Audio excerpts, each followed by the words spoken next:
Hi friends, welcome to Satya's world positive vibes. నేను మీ సత్య. చిన్నపిల్లవాడి తల నరికిన శివుడు దేవుడు ఎలా అయ్యాడు? ఏనుగు తలను తీసుకువచ్చి అతికించగలిగిన శివుడు నరికిన తలనే తిరిగి ఎందుకు అతికించలేదు? పార్వతీదేవి ఆ రోజు వినాయకుడిని కాపలా పెట్టి అభ్యంగన స్నానానికి వెళ్ళింది. మరి అంతకుముందు వరకు రోజు ఎవరిని కాపలా పెట్టేది?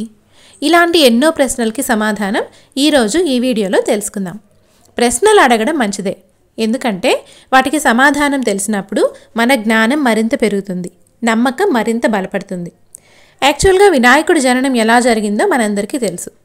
గజాసురుడి నుండి విముక్తిని పొందిన శివుడు కైలాసానికి వస్తున్నాడని తెలిసిన పార్వతీదేవి పతికి స్వాగతం చెప్పాలని అభ్యంగన స్నానానికి వెళ్తుంది.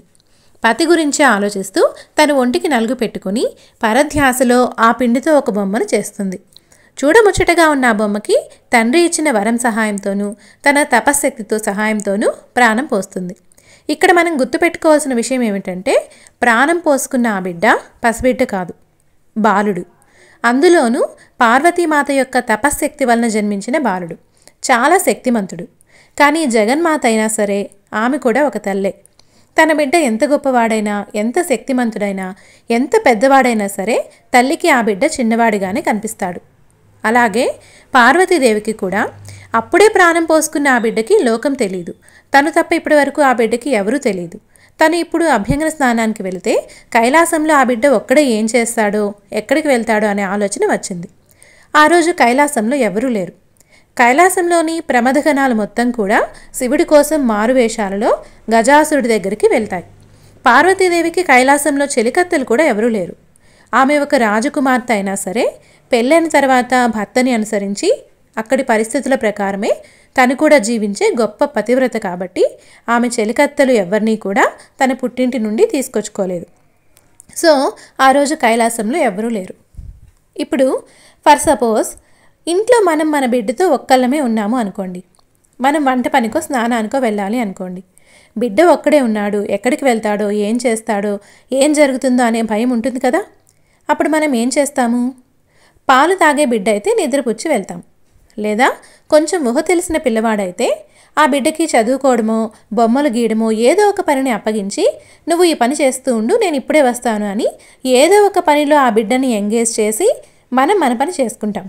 అవునా కాదా? అలాగే పార్వతీదేవి కూడా తను అభ్యంగన స్నానానికి వెళ్ళేటప్పుడు అప్పుడే ప్రాణం పోసుకున్న లోకం తెలియని ఆ బాలుడు ఎక్కడికి వెళ్తాడో, ఏం చేస్తాడో అనే కంగారుతో ఆ బిడ్డకు ఒక పనిని అప్పగించి తను స్నానానికి వెళ్ళింది. అంతకుముందు వరకు కైలాసానికి కాపలాగా చాలా శక్తిమంతుడైన నందీశ్వరుడు ఉండేవాడు. ఇప్పుడు నందీశ్వరుడు కూడా శివుని తీసుకురావడం కోసం వెళ్ళినందువలన ఆ పనిని బాలుడికి అప్పగించి కైలాసానికి కాపలాగా ఉండమని చెప్పి పార్వతీదేవి స్నానానికి వెళ్ళింది. ఈలోగా ప్రమథగణాలతో కలిసి శివుడు వచ్చాడు. ఆ బాలుడు, మా తల్లి ఎవరినీ లోపలికి అనుమతించవద్దన్నారు, మీరు దయచేసి కొంత సమయం వేచి ఉండండి అని వినయంగా చెప్పలేదు. ఆ బాలుడు పసిపిల్లవాడే అయ్యుంటే, మామూలుగానే అడ్డగించి ఉంటే, అంతటి శివుడు అడ్డగించిన ఆ బాలుడిని, ఆ చిన్నపిల్లవాడిని చంకన వేసుకుని లోపలికి వెళ్ళడమో, పక్కన కూర్చోబెట్టడమో, ప్రమథగణాలకు అప్పగించడమో చేస్తాడు కదా. తల నరికేంత వరకు ఎందుకు వస్తుంది? సో ఇందాక నేను చెప్పినట్లు ఈ బాలుడు సాధారణమైన బాలుడు కాదు, తపశ్శక్తితో జన్మించిన బాలుడు, చాలా శక్తిమంతుడు. కాబట్టి ఆ బాలుడు ఊరికే అడ్డగించలేదు, యుద్ధానికి దిగాడు. ప్రమథగణాలతో యుద్ధం చేశాడు. యుద్ధంలో ఒక నీతి ఉంది. మన ఎదురుగా ఉన్న వాళ్ళు ఎవరైనా సరే, పిల్లవాడైనా ముసలివాడైనా ఎవరైనా సరే, మనతో యుద్ధానికి దిగినప్పుడు, మనం యుద్ధం చేస్తున్నప్పుడు అతనితో పోరాడడము, అవసరమైతే అతనిని చంపడంలో తప్పులేదు. అది యుద్ధ నీతి. అండ్ ఇక్కడ మనం గుర్తుపెట్టుకోవాల్సిన మరొక విషయం ఏమిటంటే, శివుడు ఆ బాలుడిని చంపాలి అనుకోలేదు, కేవలం తల నరికాడు. చంపాలి అనుకున్నవాడైతే త్రిశూలంతో పొట్టలో పొడిచి చంపేసి ఉండొచ్చు కదా. తల మాత్రమే ఎందుకు నరికాడు? ఆ బాలుడు చిన్నపిల్లవాడే అయి ఉండొచ్చు, కానీ చెప్పిన మాటని వినిపించుకోలేదు. తను పార్వతి భర్తనని, ఈ కైలాసానికి అధిపతిని అని చెప్పినా పట్టించుకోలేదు. ప్రమథగణాలు ఎంత నచ్చ చెప్పినా వినిపించుకోలేదు. నిజానిజాలని, వాస్తవాల్ని తెలుసుకునే ప్రయత్నం చేయలేదు. శివుడే చెప్పినా కూడా వినలేదు. అందులోనూ వారితో యుద్ధానికి దిగాడు. నచ్చజెప్పాలని చూసిన వారితో కూడా పోరాడాడు. యుద్ధం చేయకుండా శివుడు ఆ బాలుడి ముందు ఓటమిని అంగీకరించి కాసేపు వేచి ఉండవచ్చు, అలా ఊరుకొని ఉండవచ్చు.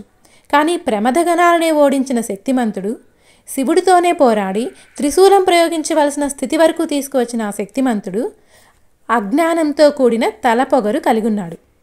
అతనికి ఇప్పుడు గెలుపుని కట్టబెడితే అతను తన శక్తితో, అజ్ఞానంతో కూడిన ఈ తలపొగరుతో లోకానికి హాని మాత్రమే చేస్తాడు కానీ మంచి చేయలేడు అని శివుడికి అర్థమైంది. శివపార్వతుల పుత్రుడు ఇలా ఉండకూడదు.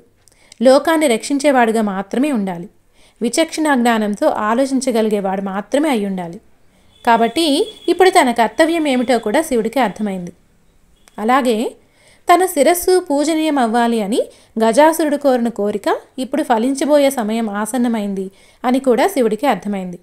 అందుకే తల పొగరుతో నిండిన ఆ బాలుడి శిరస్సుని మాత్రమే ఖండించాడు. శివుడు తన త్రిశూలంతో బాలుడి శిరస్సుని ఖండించాడు. విష్ణుమూర్తి చేతిలోని సుదర్శన చక్రం, శివుడి చేతిలోని త్రిశూలం ఎంత శక్తివంతమైనో మనకు తెలుసు. శివుడు త్రిశూలంతో తల నరికినప్పుడు ఆ తల భస్మం అయిపోయింది. కాబట్టి ఆ శిరస్సుని మళ్ళీ తిరిగి అతికించలేదు. అతికించే ఉద్దేశం కూడా శివుడికి లేదు. ఎందుకంటే ఇందాక చెప్పినట్లు అది తల పొగరుతో నిండిన తల. ఆ శిరస్సుని ఖండించడమే లోకానికి కూడా మంచి చేస్తుంది. ఈలోగా పార్వతీదేవి వచ్చింది. పార్వతీదేవి ఎంత జగన్మాత అయినా సరే బిడ్డని అలాంటి స్థితిలో చూసినప్పుడు పార్వతీదేవి తానొక జగన్మాతననే విషయాన్ని మర్చిపోయి ఒక తల్లిగా మాత్రమే స్పందించింది. బిడ్డని అలా చేసినందుకు పతిదేవుణ్ణి నిందిస్తుంది. అప్పుడు భర్త చెప్పే ఏ కారణం కూడా తల్లికి రుచించదు. అలా జరిగినందుకు పార్వతీదేవి చాలా బాధపడింది. అప్పుడు తన కర్తవ్యం ఏమిటో శివుడికి తెలుసు. గజాసురుడి పొట్టలో నుండి శివుడిని బయటకు తీసుకురావడం కోసం నందీశ్వరుడు తన కొమ్ములతో గజాసురుడిని పొడిచి చంపాడు. కాబట్టి ఇప్పుడు అక్కడ గజాసురుడు మరణస్థితిలో ఉన్నాడు. ఈ విషయం కూడా శివుడికి తెలుసు. అందుకే ఉత్తర దిక్కుగా పడుకున్న వాడి తల తీసుకురమ్మని ప్రమథగణాలని పంపించాడు శివుడు. అప్పుడు గజాసురుని శిరస్సుని తెచ్చి ఆ బాలుడికి అతికించారు. అంతకుముందు ఆ బాలుడు ఎదుటి వాళ్ళు ఎంత చెబుతున్నా వినలేదు. చెప్పే దాంట్లో ఎంతవరకు నిజముంది అని ఆలోచించలేదు. ఈ 2 గుణాల చేత అజ్ఞానంతో తల పొగరుతో ప్రవర్తించిన బాలుడికి ఇప్పుడు ఈ తల ఎక్కువ విని ఎక్కువ ఆలోచించి విశ్లేషించాలి అన్న చిహ్నాన్ని కూడా సూచిస్తుంది. ఏనుగుకి పెద్ద తల పెద్ద చెవులు ఉంటాయిగా.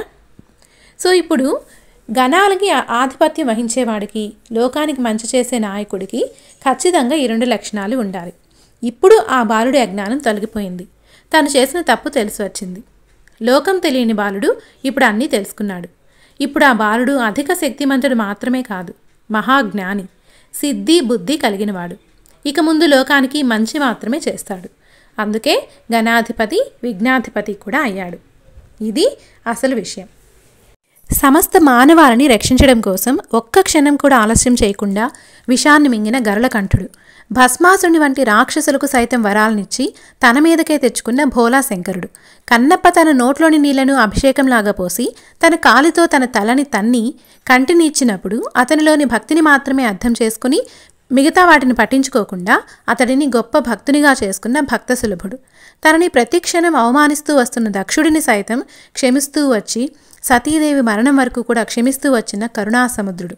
అలాంటివాడు ఒక పసిబిడ్డని కేవలం తనని లోపలికి రానివ్వలేదు అన్న కారణంతో ఆ పసిబిడ్డ తల నరుకుతాడు అంటే నమ్మడానికి కాస్తైనా ఆలోచించాలి కదా మనం.